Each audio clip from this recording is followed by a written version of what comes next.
Alors aujourd'hui, je vous retrouve pour vous présenter une vidéo spéciale apéro tapas. Alors pour cela, d'abord, je vais vous proposer un cocktail qui va être la pina colada. Donc pour cela, il nous faut plusieurs ingrédients. Donc la recette, je prends celle de base de Cookie Doux, la pina colada avec alcool, ce n'est pas une virgin. Et je rajoute juste une petite touche personnelle. Tout d'abord, on nous demande de rajouter 500 g de glaçons. On va rajouter de l'ananas, alors soit frais, soit en conserve. Donc j'avais justement une boîte à utiliser. Donc là, je mets vraiment mes rondelles tout entières. J'en conserve juste une seule pour décorer mes verres. On nous demande normalement 150 g de sucre et c'est là où j'ai réduit, j'en mets que 100 g puisqu'en fait, comme j'ai utilisé de l'ananas au sirop déjà, il est sucré et il nous reste encore le sirop de la boîte et donc du coup je vais le rajouter tout à l'heure, donc ça va sucrer encore notre préparation. Et là je vais mixer. Donc là attendez-vous à avoir quelque chose d'assez bruyant puisque forcément nous avons les glaçons. Et là on part cette fois-ci pour 2 minutes à la vitesse 5 et au bout de la première minute on nous demande d'augmenter progressivement jusqu'à la vitesse 10. Allez, c'est parti! Et voilà, donc les 2 minutes sont passées et nous obtenons un résultat qui est très frozen, dans le type comme les margaritas frozen, c'est assez sympa. Et donc là, du coup, on va rajouter notre liquide pour diluer la préparation. Donc on nous demande donc 400 g de lait de coco. Donc 400 g en plus, c'est l'équivalent d'une boîte de conserve de lait de coco, sinon vous avez les petites briques, il vous en faudra donc 2. Et donc c'est là où je rajoute ma touche personnelle, puisque je rajoute encore le jus d'ananas. Ça me fera juste un volume supérieur. Et ça comble en fait le côté sucre que j'ai réduit. On me demande de rajouter le rhum. Comme je vous disais, ce n'est pas une virgin pina colada. Donc moi j'utilise du rhum à cocktail en fait ambré. Et on peut mettre jusqu'à 200 g de rhum. Et voilà, on continue, on referme. Et là, on mélange 5 secondes à la vitesse 3. Vous avez vu, c'est un vrai jeu d'enfant en fait finalement faire un cocktail maison. Donc pendant ce temps en fait, quand vous mélangez votre cocktail, une petite astuce de déco. Prenez un verre type Morito ou alors un beau verre à cocktail à pied, selon vos envies. Vous pouvez tremper du coup le bord de votre verre dans une petite assiette avec de l'eau et du coup faire le tour de votre verre que vous venez d'humecter avec de la noix de coco. Voilà. On va prendre notre rondelle d'ananas restante pour couper un petit bout. Donc vous coupez juste un petit quartier. N'oubliez pas en fait d'y faire une petite entaille pour la mettre sur le bord. Voilà. Et là, on va découvrir nos 2 litres de pina colada. Voilà, donc je vous conseille vraiment d'inviter des amis pour partager donc ces 2 litres de pina colada ou alors de ne plus bouger de chez vous après les avoir consommés. Voilà, donc là on a la boisson pour notre soirée tapas. Voilà, un magnifique verre, une petite paille et le tour est joué. Et donc maintenant je vais vous proposer encore une recette en multi-cuisson pour vous proposer 3 tapas à consommer avec votre cocktail. Allez, santé! On sent très bien le rhum, l'ananas, c'est parfait. Voilà, donc pour accompagner notre pina colada, je vous propose donc de réaliser 3 tapas. Ces tapas vont être faites avec les 4 étages de notre Thermomix, un tout en un. Alors, je vous propose des brochettes de poulet mariné au miel, une tortilla au chorizo et un velouté petit pois menthe. Je joindrai la recette à la vidéo. Voilà, alors pour démarrer, j'ai donc déjà coupé 250 g de poulet en dés. Et donc à ce poulet, je vais rajouter une cuillère à soupe de moutarde à l'ancienne, en grains. Donc là, qu'est-ce que je prépare? Je prépare tout simplement la marinade. Je rajoute également du sel et du poivre. Je rajoute ma cuillère de miel. Je rajoute une pointe de piment. Donc là, c'est selon les goûts. Si vous n'aimez pas épicé, vous n'êtes pas obligé d'en mettre. On peut également mettre du paprika. Là, c'est selon vos envies. Ce que je vous montre là, c'est vraiment une base. Vous pouvez le reproduire comme vous le souhaitez avec d'autres épices. Et là, je mets du romarin. Voilà. Et donc là, Je mélange le tout pour que vraiment le poulet s'imprègne de tous les arômes. Donc là, je vais laisser la marinade prendre et je vais préparer les autres étapes de ma recette. Et donc là, je vais mettre le poulet au frigo. Alors pour l'étape suivante, je vais préparer en fait les œufs pour ma tortilla. Donc pour cela, je vais donc utiliser mon bol et j'ai donc mes 5 œufs. Donc bien sûr, pensez toujours à retirer le bol de votre socle pour pouvoir casser l'œuf sur le bol. J'y rajoute quelques tours de moulin, du sel et mes brins de ciboulette fraîche que je vais émincer directement dans mes œufs. Et là maintenant, en fait, je vais mélanger mes œufs 15 secondes à la vitesse 5. Je transvase mes œufs dans un saladier puisque je vais en avoir besoin dans un deuxième temps pour ma tortilla. Donc là, on a juste mélangé, battu les œufs pour un résultat bien mousseux. Bon, ma base d'omelette, vous pouvez également le mettre au frigo. Voilà, donc après avoir préparé donc, les œufs battus pour la base de la tortilla, maintenant, on va commencer les cuissons. Puisque donc je vous disais, dans le panier de légumes, j'ai déjà 300 g de rondelles de pommes de terre. Et il nous faut aussi des petits pois.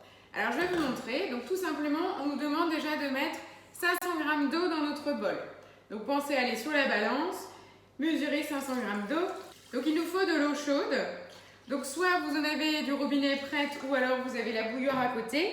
Là comme j'ai le TM6, j'en profite du coup pour utiliser le mode bouilloire du TM6. Je ne vais pas le mettre à 100 degrés, je vais tout simplement le mettre à 85 et j'enclenche. Pendant ce temps, donc là je vais le laisser en fait arriver à 85 degrés et pendant ce temps je vais préparer mes brochettes de poulet. Donc pour faire des petites brochettes dans mon Varoma, on a plusieurs options. Soit en fait vous pouvez prendre des tout petits pics à brochettes pour en faire des toutes mini, en vrai tapas, ou alors on peut prendre des pics en bambou.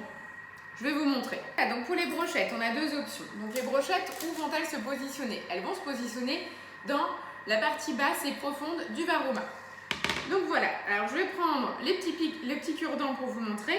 Donc là c'est vraiment pour mettre 2 à 3 petits dés de poulet au maximum. C'est vraiment la petite bouchée tapas.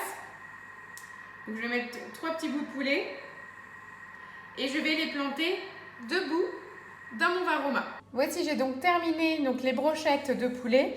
Donc les versions en pic individuelles sur un cure-dent ou alors la grande brochette comme celle-ci. À vous de voir. Et vous voyez, en fait, on les pique tout simplement dans les petits trous de votre Varoma. Donc là, on a quand même plus de 300 g de poulet pour vous donner une petite idée. Voilà, on vient donc de finir les brochettes, vous venez de les voir. Et en même temps, mon eau est maintenant chaude. Donc dans ces 500 g d'eau, qu'est-ce que je vais faire? Je rajoute une cuillère bombée de bouillon de légumes maison. Je vais intégrer mon panier de cuisson avec mes rondelles de pommes de terre. Je remets le couvercle. Je retire le gobelet doseur. Je mets mon Varoma en place avec mes brochettes de poulet. Et je pose sur le dessus mon plateau où je vais mettre mes 300 g de petits pois surgelés. Tip top. Et je mets bien sûr mon couvercle. Et là, je vais partir tout simplement en cuisson pour 15 minutes. Donc dès que j'utilise le Varoma, n'oubliez pas, passer en température Varoma. Voilà, en Varoma, à la vitesse 1. Voilà, donc là tout simplement, c'est la première étape de cuisson. Puisque après, on va utiliser en fait nos pommes de terre pour finir la tortilla et les petits pois pour le velouter. Donc après, on va échanger les positions. Les petits pois vont être mixés dans le bas du bol avec une partie du bouillon, la menthe aussi bien sûr, et le fromage frais. Et à l'inverse, on aura un deuxième temps de cuisson où on va mettre en fait nos pommes de terre qui sont légèrement pré-cuites avec nos rondelles de chorizo et les œufs battus. Voilà, nos 15 minutes de cuisson viennent donc de se finir.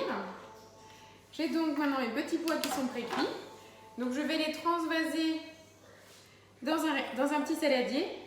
Et je vais les rincer sous l'eau froide pour stopper la cuisson. Et là, je vais également retirer en fait mes petites brochettes de poulet qui sont cuites, que je peux déjà disposer sur mon plateau de service, puisque au niveau des brochettes, il n'y a plus rien d'autre à faire. Vous pouvez les manger, l'avantage c'est qu'on peut les manger soit chaudes, tièdes ou froides. Dans tous les cas, ça passe très très bien. Donc c'est très pratique pour l'organisation. Donc maintenant, je vais également préparer ma tortilla. Donc pour ceci, j'ai une feuille de papier cuisson que j'ai mis en boule et mouillée, tout simplement pour pouvoir bien l'étaler sur mon varoma.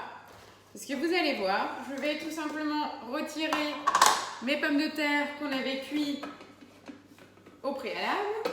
Voilà, je les transvase directement sur mon plateau. Je vais y ajouter mes rondelles de chorizo. Voilà ce que ça donne. Et maintenant, je vais verser mes œufs que j'avais maintenus au frigo jusque-là. Donc, c'était le mélange œuf, ciboulette, sel, poivre, que je verse en fait en totalité sur mes pommes de terre. Voilà. Et c'est comme ça que je vais avoir ma tortilla. Voilà, donc là, je n'ai pas plus de travail que ça. Je referme mon couvercle. Je pose à nouveau mon varoma, donc qui est vide. Et là, on part à nouveau pour 15 minutes. Exactement le même temps, 15 minutes, toujours en température varoma, à la vitesse 1. Et voilà, notre tortilla est cuite. Alors, on va découvrir le résultat. Une magnifique tortilla. Donc ça fait une belle portion, hein, parce qu'en plus elle est bien épaisse. Donc là je retire le varoma, on n'en a plus besoin. Il nous reste le bouillon de cuisson. Donc là je vais transvaser la totalité puisque je dois conserver en fait 150 g de bouillon pour le velouté de petits pois.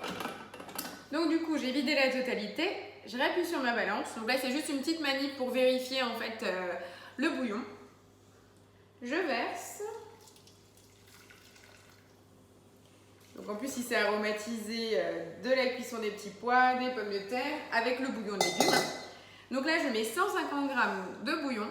J'y rajoute donc les petits pois que j'avais rincés sous l'eau froide pour stopper la cuisson. Alors vous allez me dire pourquoi c'est nécessaire. C'est tout simplement pour qu'on conserve une couleur verte magnifique. Voilà. Je rajoute mes feuilles de menthe qui vont donner la petite touche de peps.